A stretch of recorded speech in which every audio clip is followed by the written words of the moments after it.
Hello. Today I would like to confront and expose a stronghold called Pharmakiea to the light.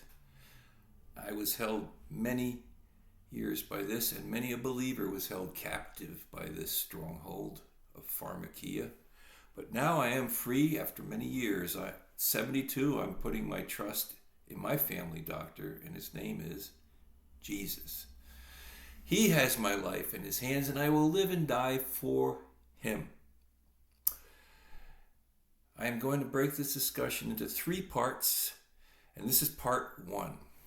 Here I am sharing from a blog by a sister in Christ that has exposed the light, the things that need to be exposed. This is a war, a spiritual war, and this is a stronghold that we need to fight. Not with weapons of flesh that kill, but with weapons of truth that expose strongholds such as Pharmakiea. I did a long but satisfying word study on the words relating to Pharmakiea all through the scriptures from Exodus to Revelations, which I will attach as a document if somebody asks, and I will find a way to attach it. Pharmakiea, and I'm quoting from Rebecca Twomey. Pharmakiea, Symbolism, Mythology, and the Nephilim. Podcast 42, May 9th, 2023.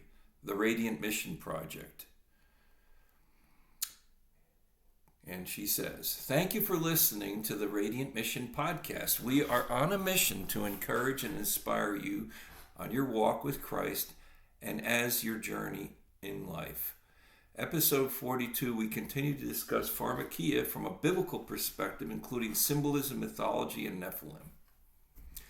We are entering in the end times. Deception is more and more prevalent. We feel convicted to speak up about topics like this one. I do not, this is my quote, comments, I do not personally believe in Nephilim as being giants, and I do not believe the authority of the Book of Enoch. Disclaimer, she says, and I say, this information in this episode is not medical advice. It is our opinions and our belief. In this episode on Pharmakiea, Symbolism, Mythology, and the Nephilim. Something we did not address last week was the symbolism of Pharmakiea that is presented to us, even today in the medical world. There is a popular symbol of medicine used today called the caduceus. And I'm speaking. I myself had revelations of this during 2020 when I was in quarantine, and the Lord taught me much about the serpent on the pole. The Nephilim was a word in Genesis meaning fallen ones. This word came from Hebrew, nepal, meaning to fall. Genesis 4:5. But unto Canaan and his offerings he had no respect, and Canaan was wroth, and his countenance fell. The word nepal. Verse 6. And the Lord said to Cain, why art thou wroth, and why is thy countenance fallen? Nepal. Falling away from God was sin and common to men. You need not to have intercourse with a spirit to be influenced by one. Adam fell from the influence of the enemy. The fall is a metaphor. The fall can be seen as a metaphor for humanity's rejection of God's authority and the consequences of self-interest over obedience to God. Men did fall and fell into sin, but there is no scriptural proof that demons were able to produce seed by sex into mankind and in order to manipulate them.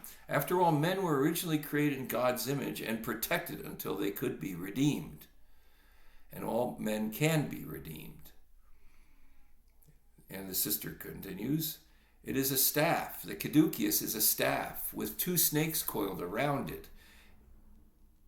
And this is the official signia of the United States Medical Corps, Navy Pharmacy Division, and the Public Health Service, and also I would say the World Health Organization. The caduceus is also the magic wand carried by Hermes. The Romans knew him as Mercury, the messenger of the gods. Source, Mayo Clinic. In an article put out by the Mayo Clinic, they break down the roots of this emblem in its mythology, with the most standout part of the article stating this, quote, "To understand the association of the winged caduceus and healing arts, one must consider two early forms of worship, adoration of serpents and of the sun. Serpent and sun worship are found to be universally associated. The serpent was worshipped as a symbol of life and regenerative power by primitive humans, who also associated sunshine with the blessings of life and health. The establishment of the serpent worship is in northern Egypt in the dominion of the sun god Ra, and led to the association of the sun and the serpent," unquote. "As a Christian," she says, "just reading this gave me the heebie-jeebies.